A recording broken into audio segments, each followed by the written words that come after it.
Euzubillahimineşşeytanirracim. Bismillahirrahmanirrahim. Rabbi şrah li sadri ve yessir li emri ve hlul min lisani yefqahu kavli. Selamünaleyküm ve rahmetullahi ve berekatuh. Inshallah, we will continue with the second chapter of 23rd word, and we will read from the second remark. So the second remark: man has two faces, one concerning his ego, looks to the life of this world. The other, concerning worship and servitude to God, looks to eternal life. In respect to the first face, he is a wretched creature whose capital consists only of the following. Of will, he has only a partial power of choice, like a hair. Of power, a weak ability to acquire. Of life, a fast-dying flame. Of a lifespan, a fleeting brief spell. And of being, a swiftly decaying small body. Together with this, he is one delicate, weak individual out of the innumerable individuals of the numberless varieties of beings dispersed through the levels of the universe. In respect of the second face, which was concerning worship and servitude to God, looking to eternal life, so in respect of the second face, and especially his impotence and poverty, which are turned towards worship, man has truly great breadth and vast importance. For the all-wise Creator has included in man's nature an infinitely vast impotence and boundlessly huge poverty, so that he can be an extensive mirror containing the innumerable manifestations of an all-powerful and compassionate one, whose power is infinite, and all-generous, all-rich one, whose wealth is boundless. Indeed, man resembles a seed. This seed has been given significant immaterial members by divine power and a subtle, valuable program by divine determining, so that it may work beneath the ground, and emerging from that narrow world, enter the broad world of the air, and asking its Creator with the tongue of its disposition to be a tree, find a perfection worthy of it. If due to bad temperament, the seed uses the immaterial members given to it in attracting certain harmful substances under the ground, in a short time it will rot and decay in that narrow place without benefit. But if the seed conforms to the creational command of God as the splitter of the seed grain and date stone, from chapter 6, verse 95, and employs well those immaterial members, it will emerge from that narrow world, and through becoming a large fruit-bearing tree, its tiny particular reality and its spirit will take on the form of an extensive universal reality. Similarly, significant members and valuable programs have been deposited in man's nature by divine power and determining. If man uses those immaterial members on the desires of his soul and on minor pleasures under the soil of worldly life in the narrow confines of this earthly world, he will decay and decompose in the midst of difficulties, in a brief life in a constricted place like the rotted seed, and load the responsibility on his unfortunate spirit, then depart from this world. If, however, he nurtures the seed of his abilities with the water of Islam and light of belief under the soil of worship and servitude to God, conforms to the commands of the Quran, and turns his faculties towards their true aims, they will produce branches and buds in the world of similitudes, in the intermediate realm. He will be a seed of great value and a shining machine containing the members of an everlasting tree and permanent truth, which will be the means to innumerable perfections and bounties in paradise. And he will be a blessed and luminous fruit of the tree of the universe.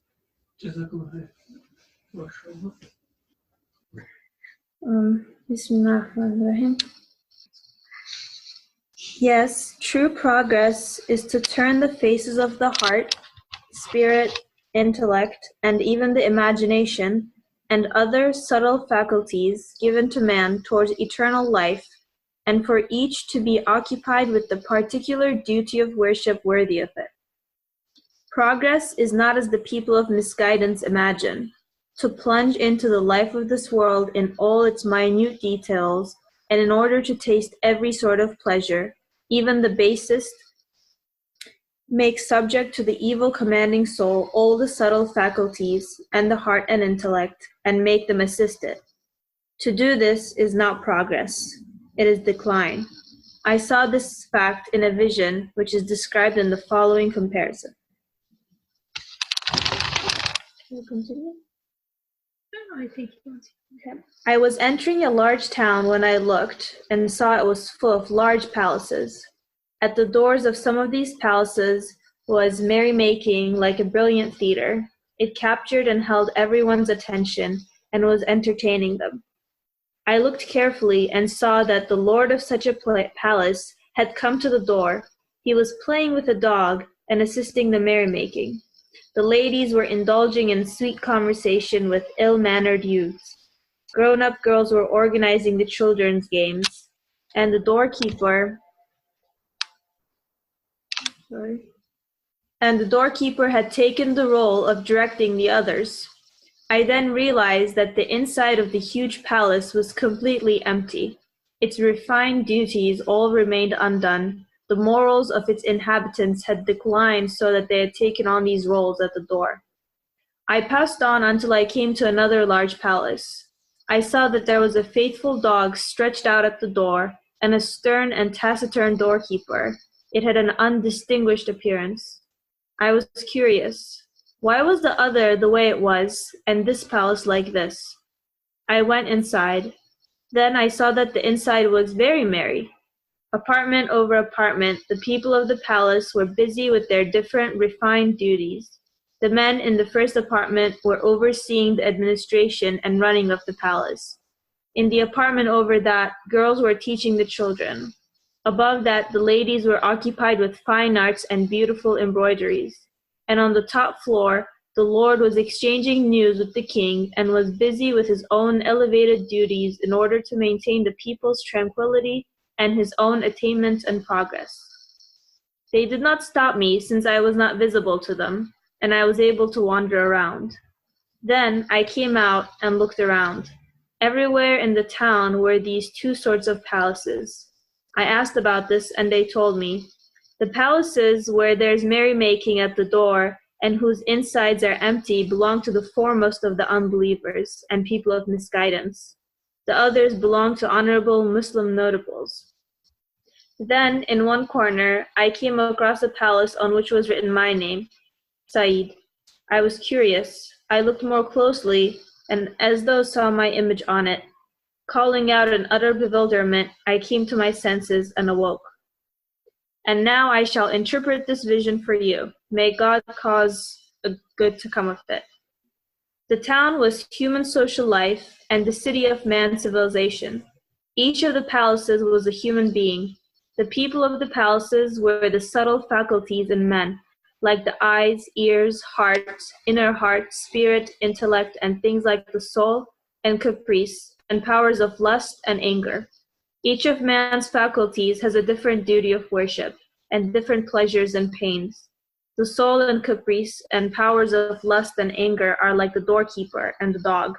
Thus, to make the elevated subtle faculties subject to the soul and caprice and make them forget their fundamental duties is certainly decline and not progress. You can interpret the rest for yourself.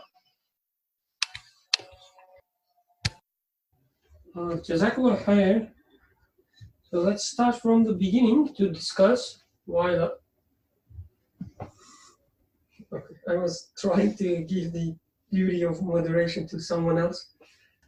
Okay, let's start from the beginning, inshallah. Man has two faces, one concerning his ego, looks to the life of this world, the other concerning worship and servitude to God, who looks to eternal life. In respect to the first face, he is a wretched creature whose capital consists only of the following, and he counts all these capitals that we have, like a will, power of choice, life, and so on. But he emphasized that all of them decaying, they're just fleeting. And then it says, together with these, he is one delicate, weak individual out of innumerable individuals of the numberless varieties of beings dispersed through the levels of the universe. So any comments on that? So maybe one question, like with the first sentence, when he says man has two faces, one is looking at the world or worldly life, and the other looks to the eternal life and concerns the worship and servitude to God. So how should we understand it? As if he's talking about the separation between world and religion, or the belief. So is he acknowledging such a separation and saying that one is bad, one is good, so you should choose one, the good one, better one? Is that the way, or any other comments? Okay, great. Thank you, Asim. Nothing from the online. Nothing from online participants. Anyone from here? I mean, I can state like, Go ahead, please, and then Aisha, you can continue, Aisha, if you want.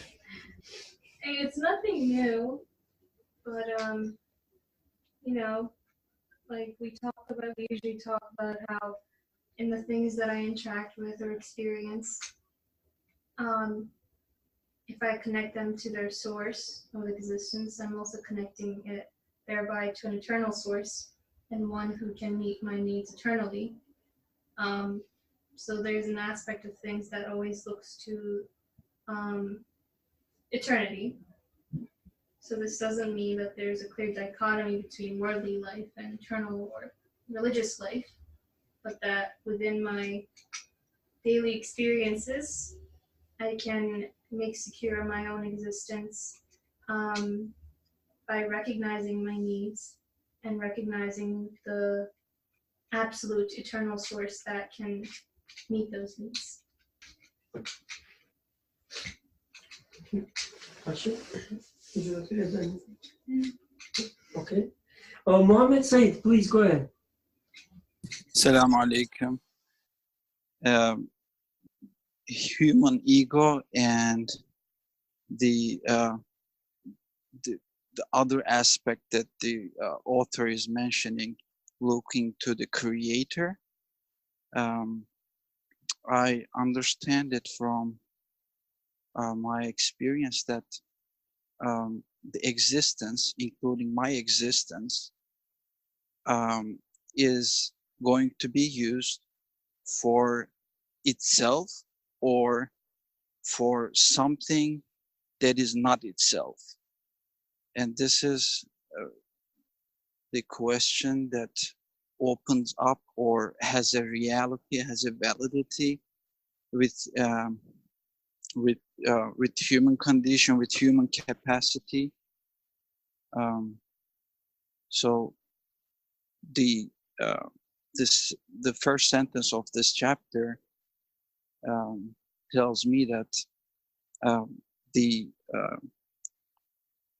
existence itself is usable, but does it really make sense? I just got a call, maybe I was cut off. That was it actually. Oh, Jazakallah. Yes, you was cut like for a few seconds, But I guess we could hear you. Other than that, go ahead, please. I'm not sure how to formulate my thoughts, but that very first statement also attracted my attention. So, man has two faces, one concerning his ego, looks to the life of this world. The other concerning worship and servitude to God, looks to the eternal life. So does it say that like the aspect like that looks to the ego, that is there to, it is necessary for your interaction with the rest of the like fellow beings, human beings in particular, but in general, like with the rest of the creation. But at the same time, that has an like aspect that is related to the creator, which is your worship. In other words, like what is really self, or what is really ego, and what does it really mean for, like, let's forget about religion for a second. What does it really mean for a human being to have something called self or ego? It is the faculty or the essence, whatever you want to name it, that actually differentiates you from the rest of the beings, right? So if we didn't, in other words, if we didn't have ego, I wouldn't necessarily be aware of my existence, or I wouldn't be able to separate myself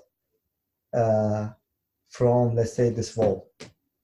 So everything, in a way, like everything would be like an flux, like a soup, and you would be part of the soup, and you wouldn't have a like personal identity for yourself. We only say that it is me, or it's I, because of ego, that like you can have that kind of consciousness of existence for yourself. So in that aspect, like, is that what he means? That like, so like, it is necessary for me to be able to interact with the rest of the being in the universe, because only through ego I can differentiate myself from the rest of the beings, but at the same time, that is necessary for me to live my life, my worldly life. But at the same time, ego has an aspect that is related to, like, that looks to the creator, and my like the existence of my, like, or my existence in relation to the creator,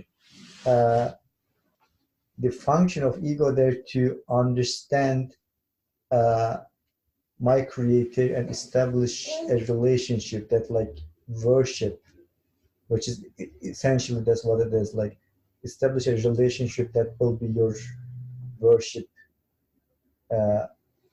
to the creator or your Lord.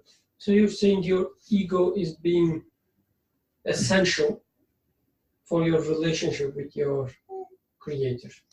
Both, it is essential, like, I'm not sure, like, I'm just like actually thinking loud, but that's what I understood from that statement. Like, there are two aspects of it. One looks to this world, that is also essential for you to be able to interact with the rest of the beings, and also it is essential for you to be able to get to know the creator, or establish that relationship with the creator. So in either case, it is really the basis of, I guess, the religion in a way. I think we were discussing the story of Adam a few weeks back. In that story, there's this tree in the paradise which they shouldn't get close to, but they end up eating from the tree. It looks like ego is that tree. So although I'm not supposed to eat from that tree, but I am destined to eat from that tree at the same time. Like, God says, don't touch this. Don't try to get a fruit from it and make it part of your body by eating it, right? Mm-hmm. So, but this is the story. We also know that it is destined for sort of Adam to inevitably, almost, this is what it looks like this, since author is hammering the timeliness of the will, as if Adam was designed to get from that tree as well. But the responsibility of Adam is, once he eats from that tree, he should repent and stay away from it. He cannot say that, okay, once I eat it, I need to just, once I'm done, just keep doing it. But so it doesn't work like this. Yes, for Adam to realize something, falling from paradise to earth is necessary to get to know the creator. So this is why I guess the ego is in there, a necessary tool for me. I will taste it, realize my neediness or nakedness, vulnerableness, as Adam realizes his nakedness once he eats from the fruit. But immediately again, it is mine or Adam's responsibility to repent and say that, okay, what I did was wrong. So in a sense, ego is that tool, but let me use the word I is the tool, but I-ness, as Nursi is using different terminology for that, meaning that starting to claim ownership with it, insisting to use that tool is wrong. As if the tool is just to be used once and put back. This is how it is very central, but it should be used only once. But once for everything, like once for having the child and saying, okay, I'm the perfect father, and you realize, okay, then in your friendship, I'm the perfect friend, whatever. I mean, all the interactions that I do, ideally, I should be using ego for once. But we keep doing it again and again. This is another story. But I guess the problem is insisting on using it as if it's my property. But in any case, I am destined to use it at least once in this life. Yeah, like you cannot escape from it. Like in another verse, like saying that like I'm gonna kill my ego and humble myself to get closer to Creator is actually in a way like you are fooling yourself, because you cannot really get to know Him like if you didn't step on that like first stepping stone. And when Sahaba was saying to Rasulullah, when we are with you, we are being a different person, and when we leave your company, we are becoming our old self. And Rasulullah's response is interesting in that he says, if you were like this the whole time, You would be an angel. you would be angels, and God is going to sweep you from earth and create someone who is going to commit sins, quote unquote sins. I guess human is supposed to eat from that tree. Human is supposed to do sins or become egotistical. But the problem is insisting on it, I guess. Yeah, like supposed to like means like you wouldn't be able to really like be aware of your own existence if you didn't have the I or I-ness. I don't know like how you differentiate the two, but like if you didn't have that notion like in your like in your understanding, like there would be like absolutely no difference between Birkan and I. I wouldn't say that like I wouldn't like draw that boundary saying that okay, this is another entity and this is another entity and this is me. That you wouldn't be able to even have that kind of understanding or awareness. So if you are not in a way like you would like, it comes to a point that you wouldn't even like in a way you wouldn't exist. You would exist, but you wouldn't know your own existence. Like you wouldn't be aware of your own existence. Then how would you even like go into the process of getting to know like the Creator or the maker of the I?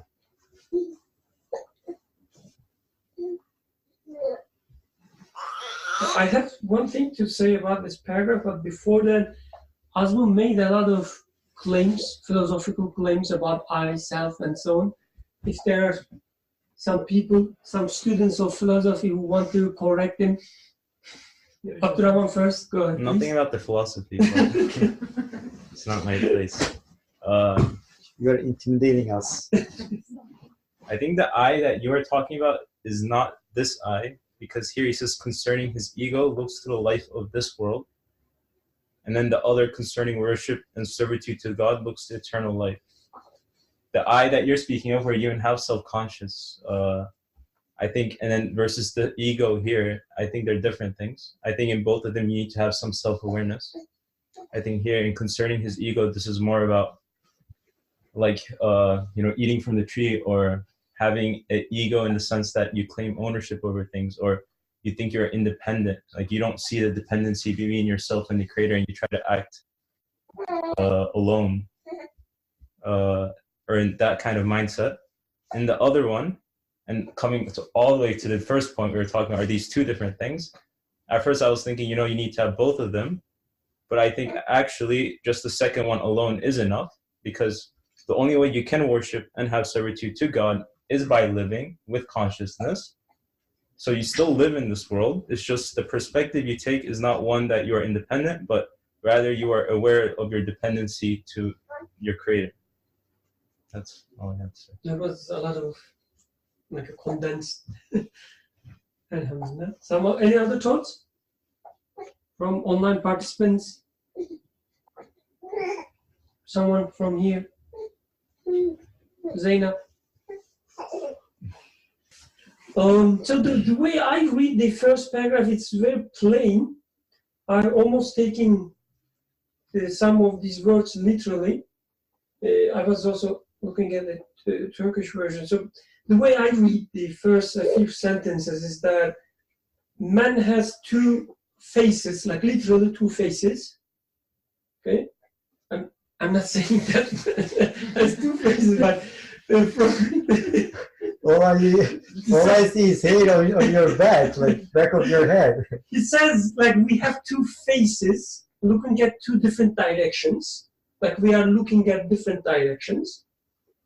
From one, like with one face, we look from the perspective of ego. He used enaniyet, self-reliance. From the perspective of self-reliance, we look at this world. And what we see there, when we look from this perspective, with this face, we see that a richer creature whose capital consists of only the following. And again, from this perspective, what we see is that we are one delicate, weak individual out of innumerable individuals of the numberless varieties of beings dispersed through the levels of universe. So this is what we see when we look at from this perspective of self-reliance. So if I try to rely on myself, this is what I'm going to see. And from the other perspective, he says, when you look from the perspective of worship and servitude, then what you're going to see, you will look at the eternal life. And this is what you're going to see. This is how I now read the first paragraph. This is not in any disagreement with what the others said, but maybe with different words. Any comments on that? Any comments from philosophy major? We have a philosophy expert. I know. The Nubaru, what we have. She studies philosophy too. Faraz also, pretends to be, Oh, Faraz in the is there too? philosophy, but we all know that he's just studying religions, how to pray, how to say wudu, this kind of stuff. And that really suits Faraz, huh? Yeah. Any comments here? Or we can continue with the second paragraph. Oh, actually, we shouldn't continue with the second paragraph because there are a lot of things in the first paragraph, right? About the first, the phrase, what we see there. He says, the will, he has only a partial power of choice. So we have this free will, apparent, let's say, for now, free will, but we have only a partial power of choice, like a hair. Last time I checked, I was making a lot of decisions, as if, I had a huge power of choice. And then he says, a power, so we have power, but it's a weak ability to acquire. That's so weak. And then of life, fast dying flame. A lifespan, a fleeting brief spell, and of being a swiftly decaying small body. Other day I was talking to my, colleague, let's say. I had a long conversation with him previously, like a few years ago. And then a few days ago he came, he said he was thinking about taking some break and going to gym every day. And then he said, this decision is after what we talked, all this long conversation. After listening to you, I decided to take my body as a temple. I said, wait a second. You got it totally wrong. What did you tell me? As far as I remember, I didn't say anything. Very strange people. So anyway, I said, wait a second. What I remember to saying is just the complete opposite of this. I showed my hand. I said, look at this. It's do not be rotten. Every day, it's getting, as he says, decaying away. He said, no, it's not rotten yet. He will be rotten, but it's not rotten yet. Well, anyway, like a reading now, again, reminded me this. So you have fast dying flame and swiftly decaying small body. I have a question about the partial will part. So when we talk about will, like in everyday language, is it like, how is it defined? Is it the ability to be able to make decisions? I mean, are you using decision the same as choice? Yeah. Like let's say instead of sitting here, sitting, let's say next to Birkan, making that choice. To be able to make that choice. I would say being presented with two alternatives at least upon which you could choose one. But like when you talk about, or when Quran talks about the will of God, for example, when he says like be and it is, there's a choice there, right? Like he's choosing existence over non-existence, and right there, like the existence right in front of your eyes. So do you think like in that sense actually will is something much more comprehensive than just making a choice between the two options? And do you think that's the reason why he kind of says that a partial power of choice? Because like in my mind, like will is the quality that like once you make that decision, it is inseparable from the, like, let's say knowledge, power, like wisdom, like with all the other qualities all together. Once you make that decision, it's already there. Like let's say like good example, I don't know. You want to, at this point, you want to be, let's say, you want to fly, but like on your own, not on a plane. And being able to do that is actually like what the true will is. You are making, you want that desire, you are making the choice, and you are able to put in practice right away. And that is God's like will. That's how things come into existence. But like when it comes to like us making a choice, maybe Yusuf can speak to that, because I know like you guys have studied this subject for a long time. It is true that like you are able to make a decision between two options, or choose between two options, but it is really limited to that. Like there is not, it cannot go any further than that in terms of bringing that, like whatever the option that you choose, it doesn't go any further than like just making that like decision, and you cannot bring that option into existence on your own. I just want to add another question to that. Would it be more correct to say that the human being has not a partial power of choice, but rather a power of partial choice?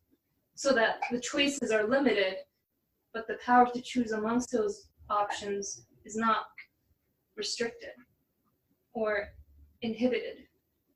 Like I am absolutely free to choose, but it's just that the choice is available to me are limited.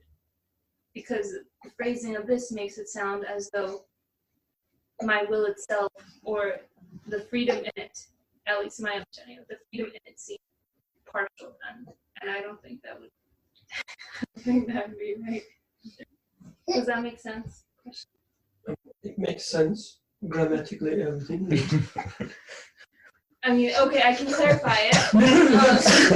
Because I'm not in a position to Like, did you judge get, it. no, did you get my question? Yes, yes, Did I yes. make clear? Yeah, I think Okay, yes. that's. And I'm sure there are some people who can make judgments. For Osman's question, I think comparing my will to God's will is No, it is not. It's not a comparison. His will versus my will. It's like more understanding, like what do we really mean, like by will, and why he's exactly like using here like partial will, because like it seems like the word like wise, it's just like okay, will, God's will, my will, like, and like obviously we are talking about an absolute, so you can never really compare yourself to an absolute. But at the same time, like when he builds something, he brings something into existence. Like, do you experience something like that with yourself? No, not really. Then, even though we call it like we have a free will, but like, is it even a, like really like good way to like name that like that faculty that we have, whatever it is? I guess part of the will, my will being partially in here indicates that I am choosing out of choices. That this is what it means. And when it comes to the will that is, and I can conclude there must exist a will of the source of this existence. But when it comes to that will, I also know that it is not bound with my limitations. It cannot, it must not. So this is why I guess we are calling it partial. And what I observe in this existence is, I'm saying that his will must at the same time be knowledge. Sort of, I am saying that it's undefinable actually. This is what it means. It is at the same time, it must be knowledge, it must be power, which means, how do I say that? Because I know that in my case, it's not as such. For example, if I want to gain some muscles, yeah, when I see some people with muscle, I get excited and I say, yeah, I should go and start to gym. But this is just like even not a will, it's just a wish. And I know that in order to gain those muscles, there's a long way that I need to go. And even I go that long way, still gaining the muscle, just to remember the whole causality discussions, is a totally different game. So based on limitations of my will and power and knowledge, I say that, okay, there must exist the knowledge, will, and power in the source of this existence, but it's all the same. It has to be all the same, meaning it's undefinable. So I guess this aspect of it, without looking what it is, so just based on my limitation of will, power, and knowledge, I call it partial, I guess. Because I experience that it is very much limited. For example, what is the limit of my choice? I know that if there were no choices, I wouldn't be able to will anything. My will only works as long as there are choices put in front of me. And this is the limitation. This is why it is partial, I guess. I mean, what I understand from it being partial, as you were saying, it's not that I'm constrained in terms of using freely or not freely. Instead, it is among possible choices I can choose. So if there are 10 choices, I cannot come up with the 11th one. And this is how I experience it. Is there another comments here? There's someone raising hand. Okay. Nur Banu plus Hatice Beyza. Please go ahead. Oh, I cannot hear. I don't know if anyone else can hear. Can you hear me now? Yes. So I guess you should. No, we cannot hear you still. The other device is working. I see you have two devices and you turned off the wrong one. So turn on the other one, turn off this one, and we will be able to hear you. Make the right choice. Hello? Okay, now we can do. Okay. Yeah, okay, we got this. So I was saying what I understood from partial power of choice was that in other discussions of free will, Nursi seems to describe it is that your inclination to do X, let's say, is just one tiny ingredient that's necessary for X to happen. So it's not necessarily, like, I don't understand it as you have limited options. It's that your salt in the soup is just salt, like it's so little.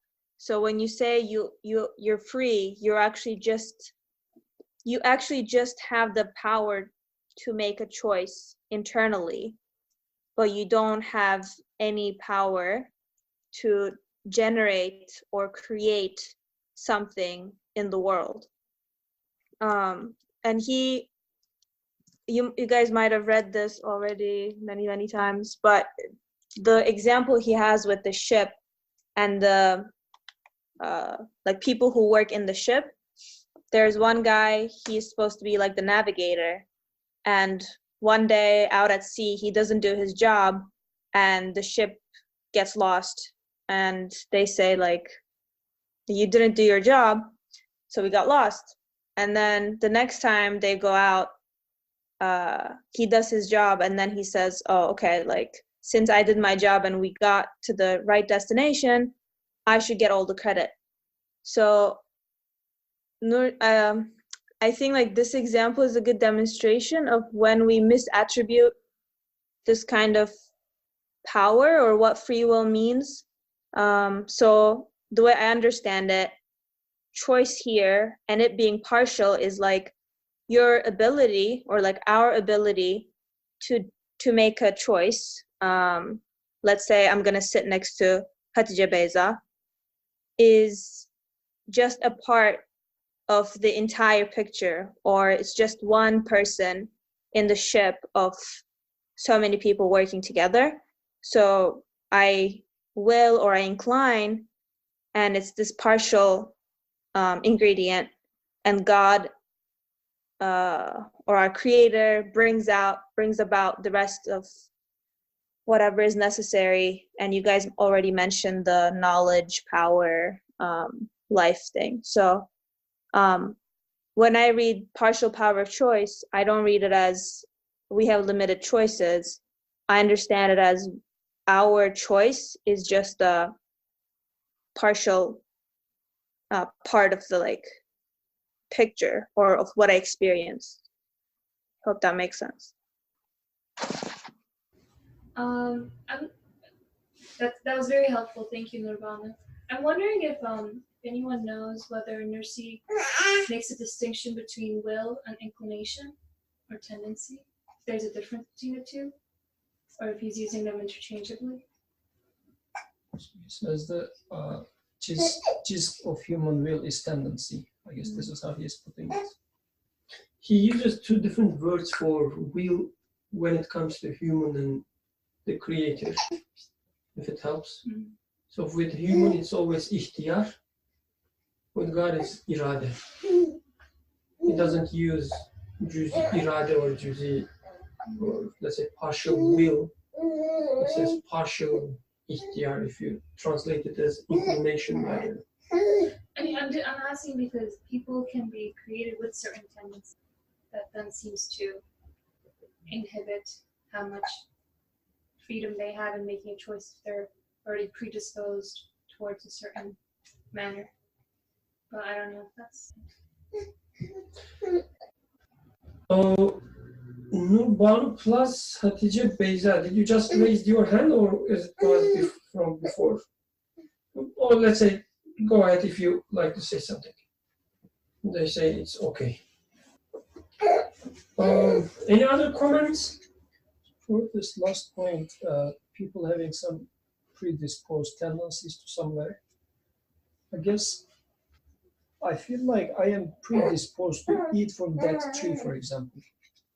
and meaning that that tree is ego. Just to make the distinction, what I mean by was using I versus I-ness, as if ego is the tree and it stays out there, it stands out there. But once I go and claim something from that tree, get some fruit from that tree, because if it's not mine, I shouldn't be touching it. I mean, interacting with that tree is, by that I am claiming ownership. So this is how, as I start using the tool of I and taking something to myself, claiming ownership, part of it, once this starts working, it's I-ness, enaniyet versus ene. So I guess ene, to my understanding, the way he uses the word is like a neutral tool there. But once I interact with this tool, it becomes egotism or egotistical or I-ness, as he puts it. So, and as if I am predisposed to make this choice initially.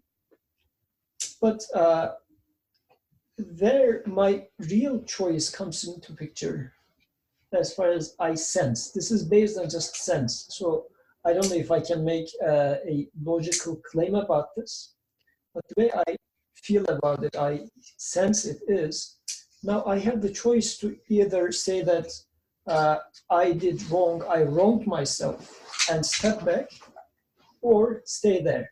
This is where my choice is coming into picture, I guess.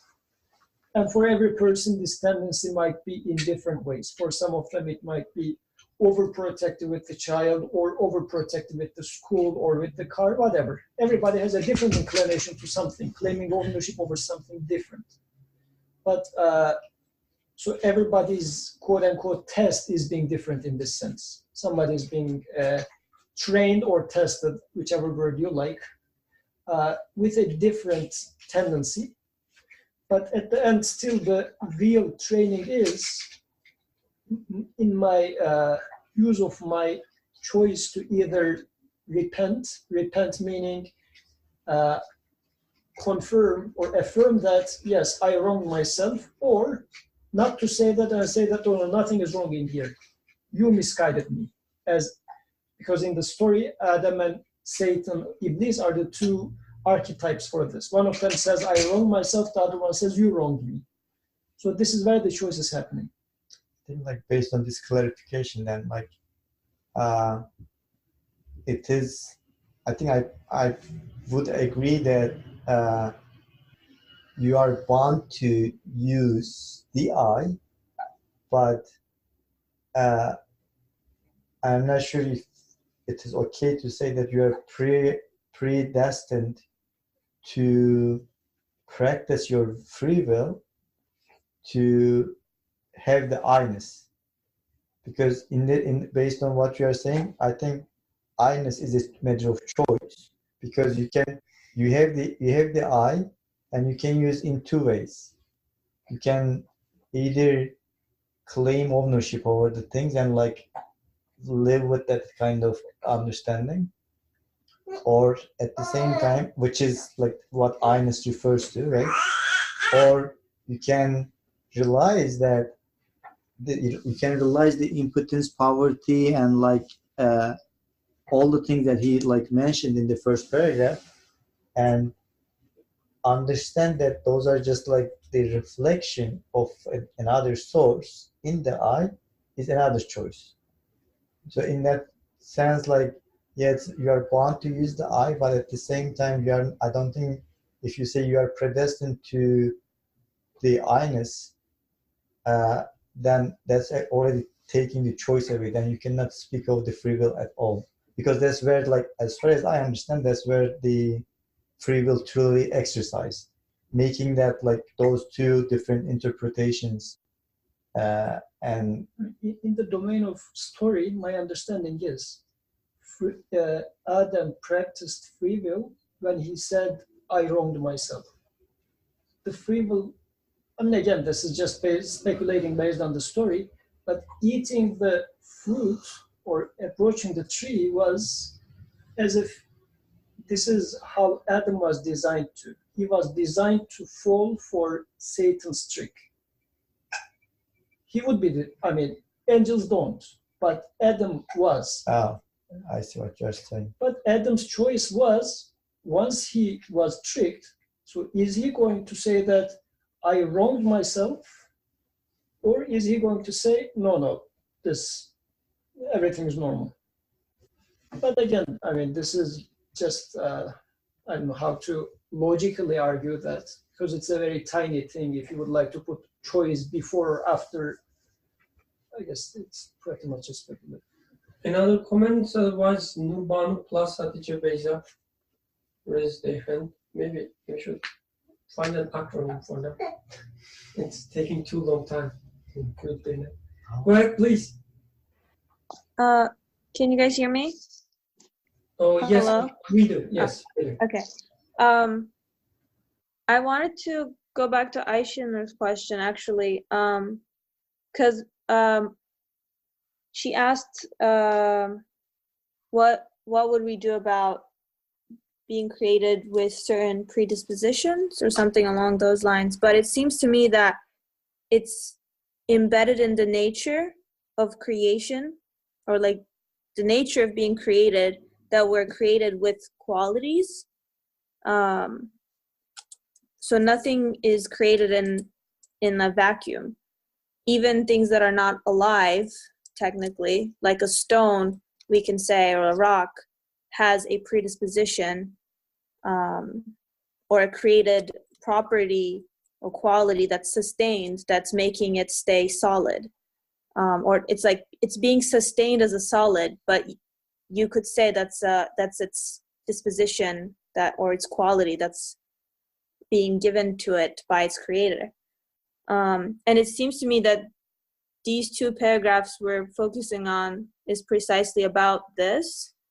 So I don't have the same intuition about this worry of what like predispositions would do, because it has to be in our nature as created beings that we're gonna have certain qualities. And I think the man has two faces thing is basically the two sides of the same quality argument, if that makes sense. Any further comments before we move on?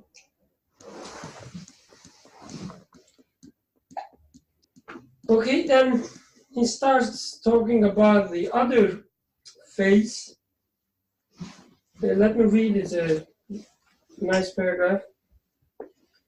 In respect of the second phase, especially his impotence and poverty, which are turned towards worship, man has truly great breadth and vast importance.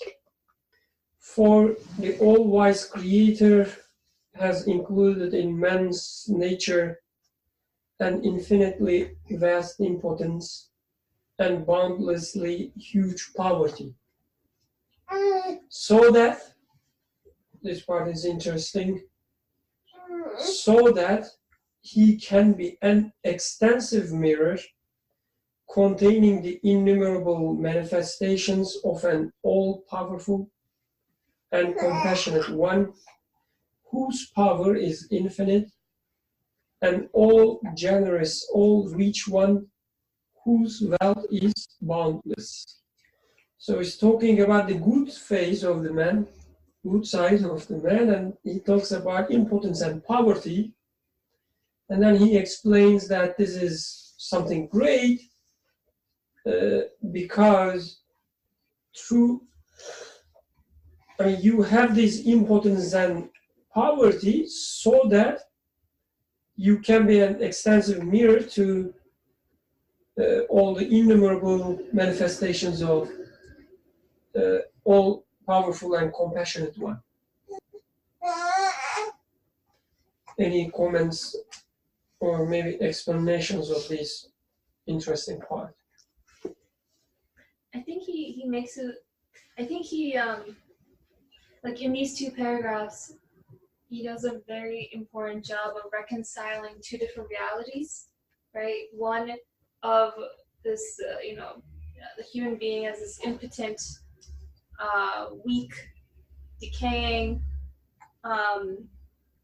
being in this world that almost seems very insignificant, but at the same time, acknowledging that, I do have importance in so much as I direct my consciousness and qualities to my source. But I just feel like reconciling those two understandings is very important, because it seems like, in certain conversations or discussions with people, or in the larger sphere of things, people either end up being too very human-centric in their treatment of themselves and others, or on the other hand, go on to the other extreme and proclaim that they're totally insignificant in the vast universe, and this is how they find meaning, because they're nothing and will be nothing. So, and there's fragments of truth in both stances. So, it just stuck out to me this time when looking at these two paragraphs, that he's not denying either side, but really reconciling both of them, and in that also acknowledging the reality of my situation as a human being, but also my need to have meaning, to be important, and how that can be, in a sense, fulfilled. Go ahead, please, and destroy everything you heard. Oh, sorry. Do you want to make a comment first? I think reading this paragraph, you were saying, since man has been created on the most excellent of patterns, like, it really made sense to me finally, like, when I was reading this paragraph. And it's so interesting. He says, like, for all wise creator has included in man's nature an infinitely vast impotence and boundlessly huge poverty. Like, these are things he's bragging about. Like, I am infinitely wealthy because of my vast impotence. Like, this is something for me to brag about. And boundlessly huge poverty. And then because he has been created with this wealth, with these qualities, he is created as the most excellent of patterns. Because then something that's created as such can truly comprehend or find a creator that is all powerful and compassionate. Now I understand better about the excellent pattern. Although you didn't attack anyone, wasted our time. Yes, I'm sorry. Still. That's a good point, though. Oh, Nur Banu plus Hatice Beyza. Please go ahead. You're pretty active today. It's good. Okay, so I was a disclaimer. I'm not going against anyone either, but in my ability to really understand something or experience something, there's always some sort of comparison or contrast that's taking place. If I say someone's being mean to me, that's in comparison to someone else or some other action where I'm bouncing it off of that and saying this person is meaner than this person. Or if I say someone is tall or short or fast or whatever, any sort of adjective in a way has a point of reference to something else. Whether or not that point of reference is accurate is another discussion, but it's always looking to something else. So in this paragraph, it's not really possible to comprehend the essence of the absolute by definition, because it's absolute. But I guess through this comparison, it's so unique in a way, and almost like this beautiful contradiction where through my understanding of my own lacking, can I then have some sort of understanding of the opposite of that? Because I am infinitely lacking, because I am infinitely impotent, then can I come to an understanding of the infinitely non-impotent or powerful, infinitely self-existing, independent being. And again, not to be confused with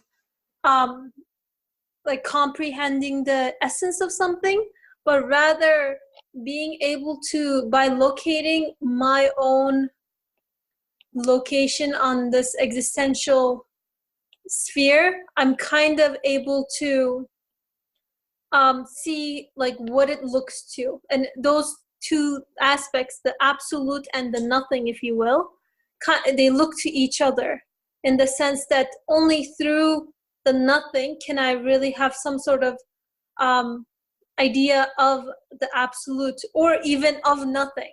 I can't have a concept of nothing if I don't really have a concept of the absolute either. So it's really interesting, and it's almost like a mind trick, not in the sense that it's trying to trick us, but it's like this beautiful kind of like riddle, where you want to have this meaning and purpose in your life, but it's only possible through acknowledging your infinite need for it and my inability to really have some sort of meaning to my life by my own accord or through my own power or will, in the sense that like I give it meaning, not to be confused with one's own usage of free will. So yeah, that's my 2 cents. Asim, please go ahead. Assalamu alaikum. So I'm trying to understand how, the analogy of like he's using about the mirror, how does it go, the paragraph flow? Maybe I'm reading too much into it. So he says based on your impotence and poverty, that you can be an extensive mirror. So I feel like there's something missing in between. Like how can, from your impotence and poverty, you realize that and you are looking for something that can, or source that can fulfill or address that situation of yours, but how does that lead you to be a mirror? So the word mirror is kind of, I don't know how it's put in there. So maybe you guys can, maybe somebody understands what he means by this mirror example in this paragraph, like coming from the impotence and poverty side of a human being. So if I realize this impotence and poverty, so that should make me a mirror. How's that? Great question. Anybody has any idea? Yusuf nodding his head. That means he has an idea. Okay. Can I have a quick comment? So, like, how I understand is, what is the function of the mirror, or what is the essence of the mirror? Like, when you hold it against something, you see the image, or when you hold it against light, you see the light in the mirror. Like, can you really say that, like, whatever the qualities of the light is coming from the mirror, or is just a pure, like, mere reflection of the actual source? So obviously we know that it's not from the mirror. So, like, applying this analogy to like man's poverty and impotence, if you understand that there is nothing in the eye in terms of like the qualities that you experience in your own self, then you are bound to ask the question, where are those qualities coming from? Then your impotence and poverty will point out something other than itself and reflect the qualities of the maker in your own self. So that's why, like, man's poverty and like impotence, that's how it becomes like a mirror to reflect the qualities of the maker, or to be like, for the qualities to be manifested in that in yourself. Other comments? In terms of mirrors, so for example, when we say this rose is red, This rose. yeah, we see a red rose and we say it's a red rose. Is it really the rose that is red, or whatever is the surface of that rose is, it is only reflecting me the red colors of the sun? So to whom does the redness belong to? Does it belong to the rose or does it belong to the sun? Because in the darkness, rose is just another dark object. It doesn't have a color in there, but once sun shines over the rose, then I start seeing red. So rose is a mirror to the sun. Actually, I am observing the redness of the sun when I look at the rose, in a sense. But rose is not a perfect mirror for the sun because it is only reflecting me the red. A water droplet is a better reflector of the sun because it reflects me all the colors of the sun. And since, again, this is a metaphor, if my interaction is only with my eyes to the existence, or let's say to the light, to the sun, then whatever my eyes take is just the source, the sun, but through its various reflections. So if somebody says, okay, for your eyes, this is the perfect one, to know the source, to make you establish a perfect connection with the source, it would be a colorless water droplet. If it's a colorful water droplet, still it doesn't work. So I guess in this sense, now replace sun with the source of existence, and anything in this existence that I interact with, because with my receptors in existence, I am just receiving whatever is being reflected on existence to me, through existence to me. So a perfect mirror in this sense is being the colorless, shapeless one, which is going to reflect the source. And when you emphasize colorless, you said shapeless. Shapeless, you're referring to impotence and Poverty. Poverty. Okay. There's one comment from sisters. A mirror doesn't have a substance in and of itself. It is empty or not originating of anything. Only in recognition that the qualities manifested on it are not from it, and in recognizing that its nature as unable to originate anything of any amount, things getting complicated, can the mirror understand that the innumerable manifestations must be from an absolute source? Nevertheless, although that sounds like an abstract of a paper, academic paper. So please go ahead and explain, if you don't mind, because Yusuf cannot understand. Like, it was so clear to me, but for Yusuf, silence. Oh, okay, go ahead. Okay. So this was in response to trying to answer Asim's question as well. Like the nature of a mirror is that it's empty. Like it's an empty shell of a sort in a way. It doesn't have any substance in and of itself. Whatever is placed in front of it, it reflects that. So it doesn't.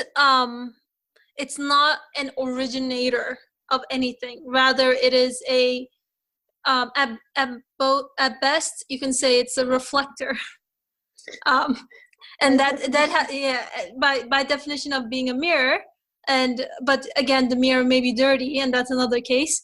But so the nature of a mirror is that it reflects; it doesn't originate anything.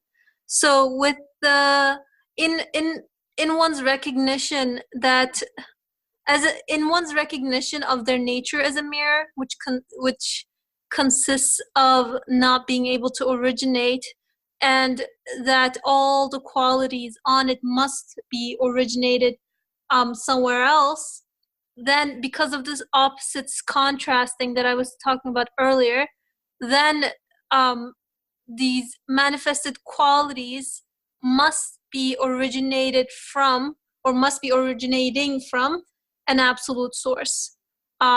So the innumerable manifestations must be from an absolute source. Otherwise, the nature of a mirror, by definition, is that it reflects. So I hope that clears up any confusions.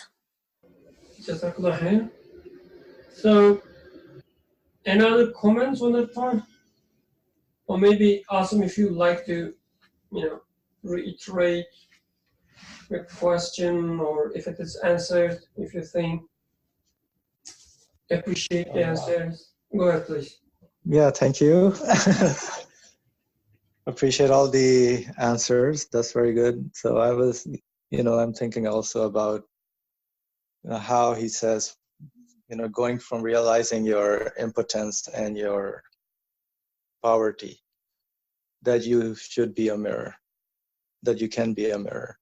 So that's how I was like the sentence is structured like that, because your nature is such that your impotent power, so that you can be a mirror. So like it follows based on your impotence and poverty, it follows that you become a mirror.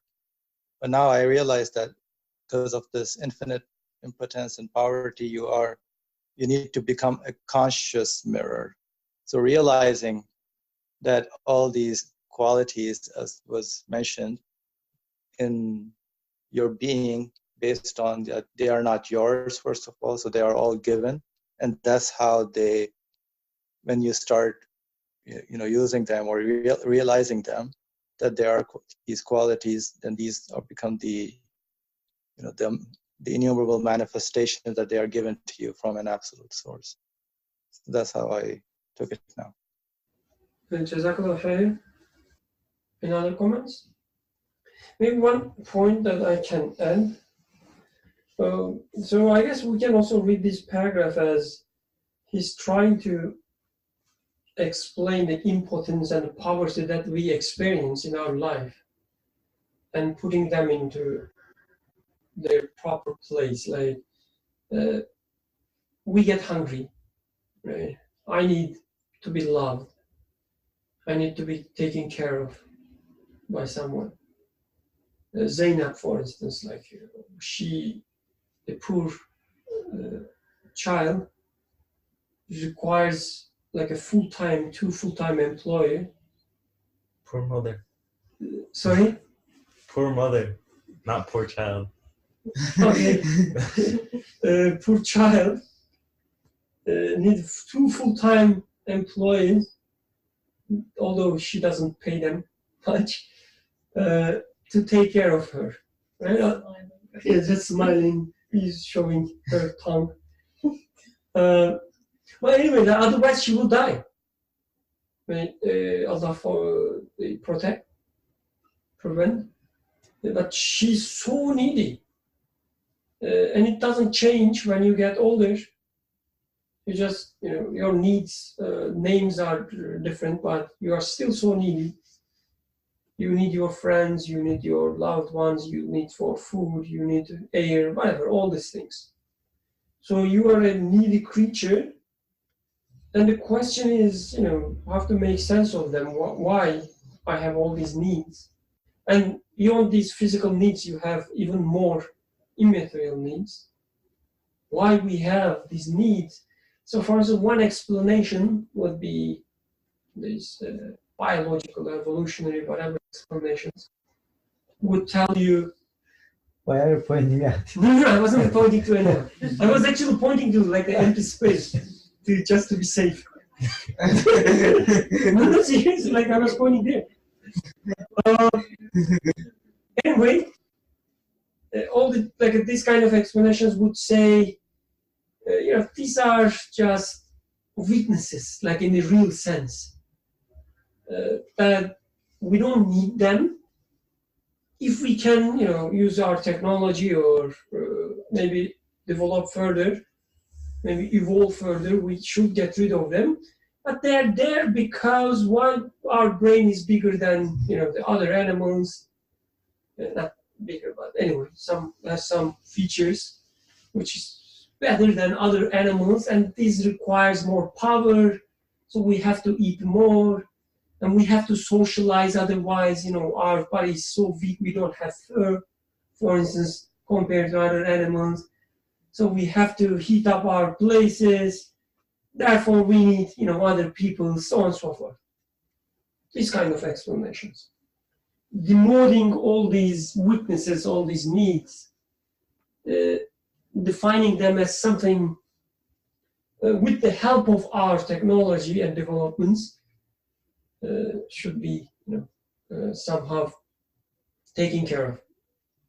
But Nursis here says, yes, Vika, you are really needy. You need all these things, but these are not accidental. These are not there so that you have some design problems or just because you lost your fur. They are there with a specific wisdom.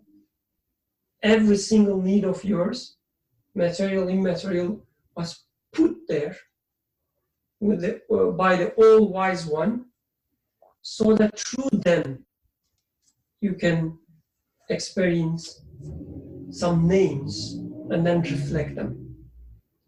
So if you are hungry, don't take it as a weakness. Hungry means, being hungry means you can know of a sustainer. A chair cannot be hungry, hence cannot know sustainer. But you can know sustainer, you can reflect sustainer. You can call it as hunger. Or you need love because there is this endless love directed towards you, and you can experience it. You can call it as need of love, but this is what it is. You can experience it and you can reflect it. You can understand it. When your friend, for instance, acts loudly, you can say, oh, this is a lovely act. Because you have this need of love in you, which when sees the love, grabs it and enjoys it. So this is also, I guess, another way we can read the paragraph. And this is how, and this explains why and how, as you were saying, bragging, was it bragging the word? Why Nursi is bragging, not bragging, but why he thinks this, the face which looks at the worship and servitude to God is so important. Why this importance and poverty is so important. Faraz, please go ahead. Yes. Thank you. Well, first apologies. I didn't follow the entire discussion. I had to leave the room, come back, so I apologize if this is a repetition or irrelevant. But listening to people talk about it, everything was said, so there's nothing remains to be said directly. So I'm going to say something tangentially, which just came to mind, which is that we talk a lot about the poverty and weakness and how it reflects. And in my life, what I found out was it was all wonderful when I was talking about the sun and the tree and the water and the strawberries, because they didn't make any claims at all. They didn't make any claims to fulfilling my needs.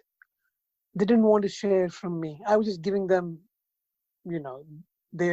some share to them anyway. You were doing it, but it was more like mindless. They weren't.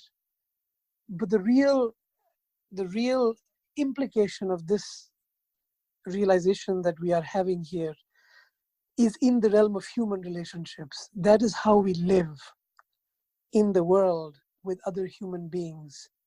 That's how we expect to interact in the world. We expect to interact with the sun and the strawberry and water. Yes, but our primary mode of living is actually centered around other human beings and ourselves as human beings. And so when we learn these lessons of weakness reflecting some name, it is to me, utmost important to see this as a beginning or as a support that is meant to actually help me in a very, very difficult, I mean, it shouldn't be difficult. It's not difficult in the end, but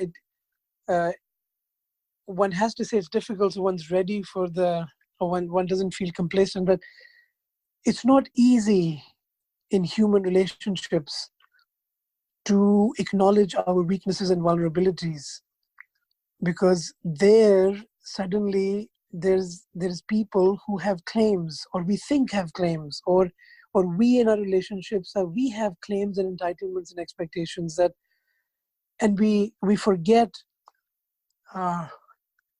these lessons that we learn with the son and so partly also because, just like Birkan was saying and other people have said, that relationships without revelation are understood as the solutions to our weaknesses. So my loneliness is a weakness, and my solidarity with others, my connection with others is a solution to it. And so there is built in that you were lonely and I became your friend, so I am giving you something, or you need love and I'm giving you love, so I am meeting your need for love. And we generally accept this. We generally, if we don't think enough about it, we generally just accept it. Okay, yes, thank you for giving me this, and I needed this, and you came, so you did this, or somebody did this, or I needed love, so my mother gave me love, or so. And we find ourselves in these relationships where there's a mutual sense of, yes, acknowledge me, and yes, you acknowledge me. And it's very, very difficult there when things, when it comes to, and we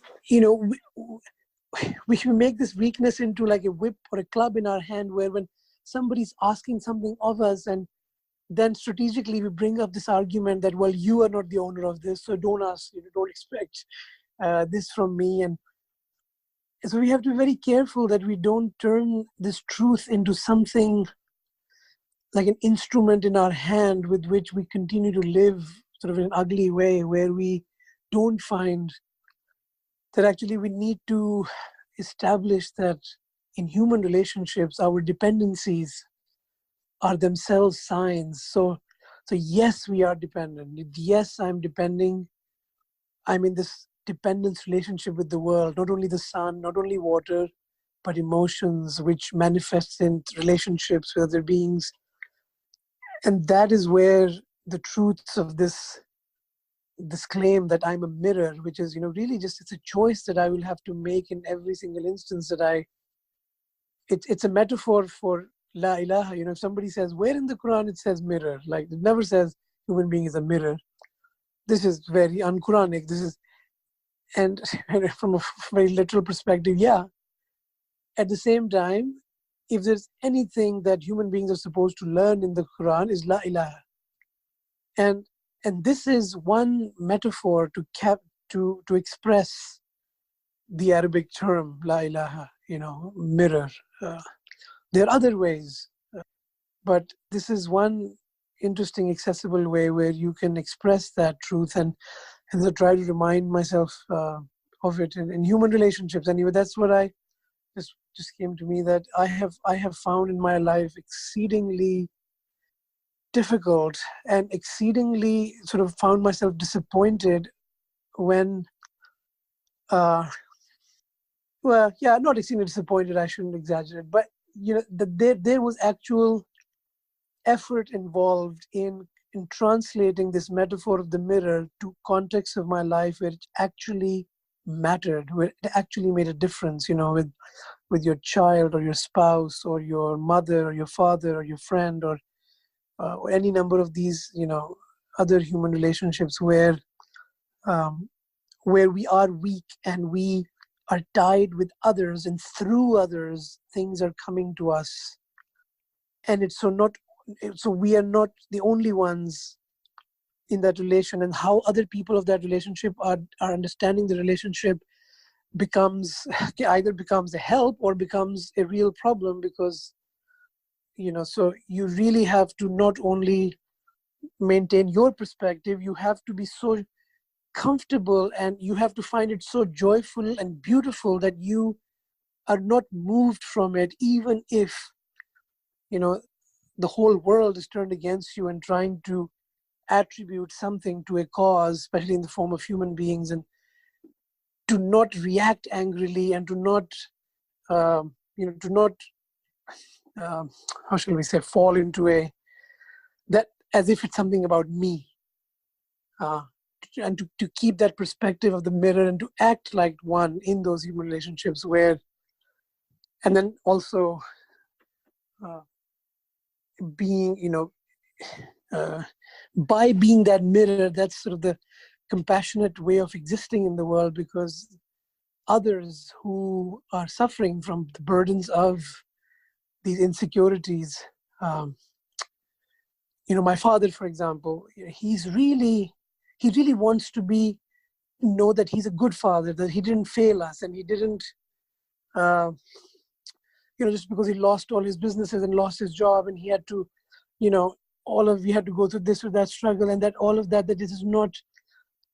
And so how to deal with someone who's going to look at himself and hurt himself by thinking, about himself in a certain way. What is the way to exist in this world that can actually help? There's nothing I can say that can help, and so anyway, what I guess two things I said is like the importance of this perspective in human relationships. And then I think finally the second point I was getting to, but it'll take too long that this way of existing in the world is how I can possibly do anything for anyone else, is that they see a form of life that doesn't suffer from the weaknesses and anxieties, but takes joy in it.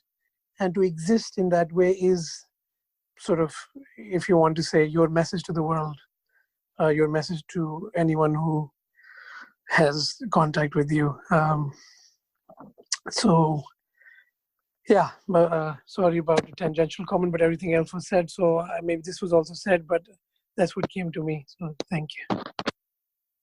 Jazak Khair. I guess maybe one just quick comment on what you just said as far as the last part. Why having such a life is so, at least seems to be hard to me.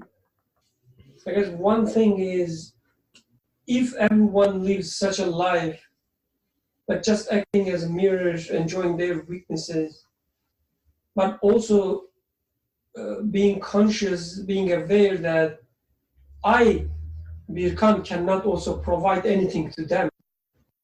It's really hard to accept for myself, right? That I cannot accept that others shouldn't rely on me, cannot rely on me. Right. Because it's, at least to me, it's so hard. Like saying that my wife, my children, my family, they don't need to rely on me, is really hard to accept. And I guess on the other side, when you try to act in such a way as just act as a mirror, they will also take it as offensive. Like, what do you mean you don't need us? Yeah, initially that's almost always the case. But it is, if one persists, then actually, because it is true, it's just undeniable. Eventually, the human spirit, understands that and comes around. There's a fight, but yeah, initially that's definitely. But this is, but it works in the end. Yeah, I guess just like Nursi was saying last week, when we were studying this distinction between belief and unbelief. He was talking about the distraction when he was talking about the disbelief. I guess in similar way, when you deny your mirroredness and the others' mirroredness, this is what you get: distraction, the darkness, conflicts. And as you said, like I guess the human spirit sees this destruction and darkness, and it's not that hard to accept belief which brings light and peace. I'm sure that's not what you guys are saying, but I still need to clarify it for myself. So it is true that like whatever it's coming, like whatever the bounty is coming from him, so like one should rely on the other individual and see that individual as the source. But at the same time, each individual is a mirror. And in order to experience that bounty, you still need that mirror. So like, I'm sure you guys are not saying that like, just get rid of the mirror like altogether, right? Because like, maybe it's a language thing, but well, like, Usman, you read my mind. No. I sent a message. yes. For us, bring your hammers here, we will break a lot of mirrors.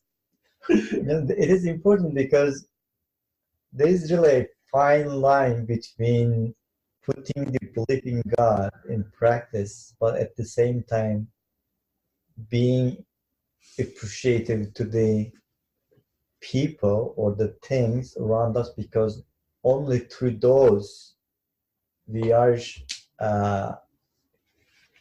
like, how should I say this, like we are taking care of, or we are sustained. Like no matter what, we are going to need those mirrors for you to be able to experience the manifestations of the reflections of the bounties of the Creator. Right. You know what? So absolutely, Usman, I agree with you. I wanted to. What happens is I have rarely met anyone in a relationship where one party said, "I am the source of the love in this relationship." I'm yet to meet any actually realistic, person who actually said that. What we do, we displace these qualities to the relationship, and so what people say is, you need me, and you need this relationship for you to experience. So, there are all kinds of ways in which we get around not looking at these things as signs and actually reflecting something, because we have ways of like displacing them. People say, "Oh, are you saying you're the source of," or I want to acknowledge you. I don't want to say that you are nothing. You're a mirror. You're a good mirror, and it can it can sound like we've solved the problem, but we may not, because we're so used to thinking that our interdependence is not a sign. We don't see the relationship as a sign. We don't see the interdependence as created, as slowly unfolded. I was thinking today, I was reading something where, let's say somebody's upset with you. Let's say your wife. Let's be, or let's say my wife. Okay, my wife is upset with me, or let's say I'm upset with her. I'm the bad guy. Or so I'm upset with her, and she comes to me and said, "Okay, this happened. I'm sorry, something." And for some reason, I find myself mentally, I say, okay, she's realizing she did a mistake. She's saying sorry, but there is something in me. I'm still angry. I'm still upset. And there's a certain kind of time, we want to call it that, involved in making things right. For example, let's say, how am I going to understand this time lag? So one option, we can jump to, like, in a very without realizing, say, "Oh, I said sorry. I'm being a mirror to God, if manifesting His name. Now you manifest the name of forgiver and forgive me." But we forget that the relationship itself also is a sign. So why don't I say that? Why don't I see? Why is it so hard for me to see? I'm really thinking out loudly that as the other person is taking their time to get back to being happy, in this time and my being anxious and concerned about, oh, they're not happy with me, what can I do?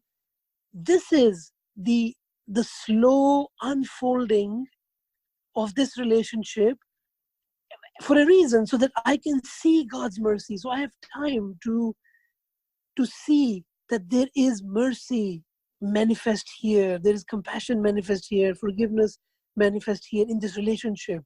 So instead of telling each other, which we always do, like, you're so hard, you don't get, you don't easily, like, I said sorry many times, you still don't. Instead of, we can fall into this saying, in this very non-mirror-like interpretations of our relationships, where we say, oh, somebody, you took so long, I said sorry 3 times, 10 times, and then finally after 2 days you became normal, or whatever. Instead of saying, all of this time, during all of this time, in my realization of what was wrong, what was rude, what was not kind, all these feelings of sorrow, or all the feelings of wanting to be forgiven, or all the feelings to want to forgive, these are like, visitors coming, so that I can recognize who God is. But Faraz, you are cut, like we cannot hear you. And it was the most exciting part. Still cannot hear you. So I guess this is the time we should, contemplate, because now he's slow, and we are anxious why he's not back. Hello. Oh, okay, yeah, yes. Sorry, yeah, Isra heard my example and disconnected the internet. No, I'm joking. So, I think I looked at the clock. I think there was divine sign that I should stop. I'm just going on for nothing. But it is just coming, to me, that this is, in human relationships, it's a whole, it's a very important thing. But what we are discussing in this passage is absolutely relevant for solving so many of our actual everyday issues. But it needs, we need to actually talk about it and work through it. But yeah, so I'll stop here. But I agree with you, Usman. We cannot tell anything that I don't need you. This is not possible. Jazakallah khair. I guess we started late, so we have 5 minutes. Any other comments regarding this part? So we can continue with the next paragraph. Let's keep in mind, what Faraz just said. We should, I guess, bring our personal issues, or let's say daily life experiences, into the picture equation, not to make it more enjoyable, but to maybe make it more real, to understand the things better. Indeed, man resembles a seed. This seed has been given significant immaterial members by divine power, and a subtle, valuable program by divine determining, so that it may work beneath the ground, and emerging from that narrow world, enter the broad world of the air, and asking its creator with the tongue of its disposition to be a tree, find a perfection worthy of it. If due to bad temperament the seed uses the immaterial members given it in attracting certain harmful substances under the ground, in a short time it will rot and decay in that narrow place without benefit, and so on. Any comments on that? Speaks as if the seed has a will. Seed has a will. It's a metaphor, and also reality. You have will. Maybe.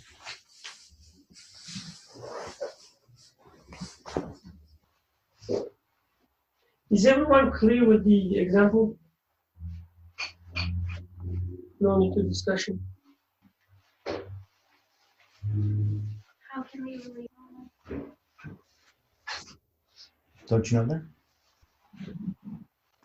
There was one thing that in the first paragraph he was talking about a weak ability to acquire.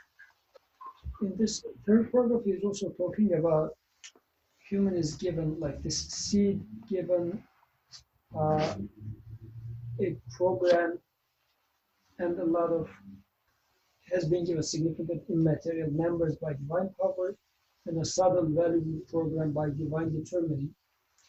As if a lot of things are given, and again, at the metaphor side of it. So if the seed just acts accordingly, meaning just accepts what is given, the things are just going to flourish, as the metaphor goes. But if it just, instead of acting properly, if it just stays in there and consumes whatever is in there, it's going to rot. And in my reality, what does this mean? As if I am being given, since Paras started with those relationships, which is a very real part of my life. So things are happening, like relationship with family, with parents, spouse, with children. So how do I consume it versus how do I accept as it is being given? Because Faraz used the word saying that they are all visitors. So if it's a visitor, it's something that comes from outside, and I need to, how do you do with your visitors? You entertain them or you just learn something from them? It's a conversation. But it's not like consuming and killing and then like taking their meat out of their bone and put it into the fridge. This is not how we do with our visitors. So I guess in my life, how do I see the things that are being put before me? Like for my child, she didn't know us, we didn't know her. She's another visitor put into our relationship with my wife and our surroundings. So it is definitely, it pretty much looks like it's a program that is put in there within a program, because it was not by our choice. And how do I take it? Am I going to take it as some consumable, meaning that it is mine and I'm just going to live the moment, those moments are passing, so let's try to take more pictures and preserve her cuteness, whatever? Or am I going to take it as as visitors, using Faraz's term, and try to understand the message that it is telling me, how is this setup working? So I don't know, just as an introduction, I guess, if you would like to expand it. He says the man has all these immaterial members, and I guess it's not hard to see them in you. You have all these many connections with the reality that you can love, that you can hate, that you get curious, that you get pleased. Different kinds of relationships with the reality and with others, objects or humans. Like when you think about it, different connections you can make with the universe around you, it's like mind-blowing. And you have all these. You can get different pleasures, for instance. Like even if you try to count, like for yourself, for this moment, probably you will, I don't know, count a few hundreds. But the next day you will realize there's another kind of pleasure that you can get. And it will increase every day. You can get all these different pleasures. I'm sure the poor Zainab, for instance, doesn't know the pleasure of, let's say, the chocolate, right? Pleasure of meat, pleasure of broccoli. All these pleasures she's not aware yet, but she has this potentiality. All these innumerable members or immaterial members. She can also like hate things, dislike things. And the author says they are given by divine power, it has already put them in a very valuable place. Because like to have them, there must be a divine power somewhere. They are kind of indicator of this divine power. Just mere fact that you can, I don't know, you see something and you say, this is so ugly, I don't like it. It's a sign of divine power. It is given to you, this, you know, the ability to say it's so ugly or being disgusted. And also he says, a valuable program by divine determining. Like whatever happens to you through all these immaterial members, with all your connections with the reality, because you know you're kind of in a flux of all these relationships with the universe, and sometimes you ask, you know, what's happening? Why I hate this? Why I don't like this? Why her acting in certain way, you know, disturbs me, or vice versa? Why I cannot get along with these people, or what I love to be with them.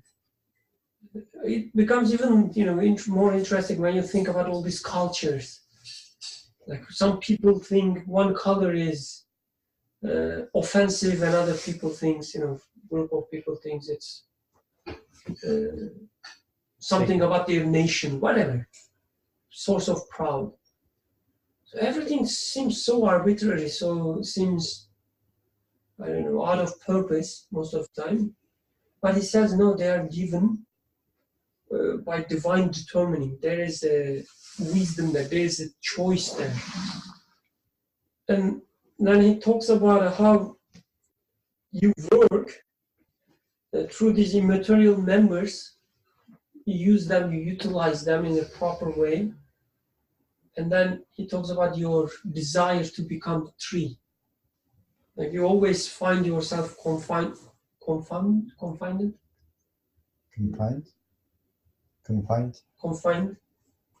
in your life. Like you always think you are bigger than this. You should be bigger than this. Becoming tree, I don't know. Like we have different, I guess, the ideas of becoming tree. Most of them imposed by, you know, let's say, darkness, the disbelief. Like you have to become so rich, you have to become the best professor, best student, best husband, best wife. This is your treeness. You should have all these children, you know, branches. But somehow, you know, whether it's what society gives you or what other gives you or what you invent fits to your fitra, since it fits to your spirit or not, there is this desire to become tree. You know, I will become the best artist so that my child or children will be proud of me. We have this desire. And I guess author is putting them in a proper place. And then talks about improper, you know, use of them. We have all these connections with people, we can love them. But if you attract these, what it says, harmful substances, the love is coming from, you know, my wife or my husband, sourced by my husband. If you taste it, then you become rotten, you start rotting. But if you take the love as, you know, food from your creator, then you become a tree. سبحانك لا علم لنا إلا ما علمتنا إنك أنت العليم الحكيم وآخر دعواهم الحمد لله رب العالمين الفاتحة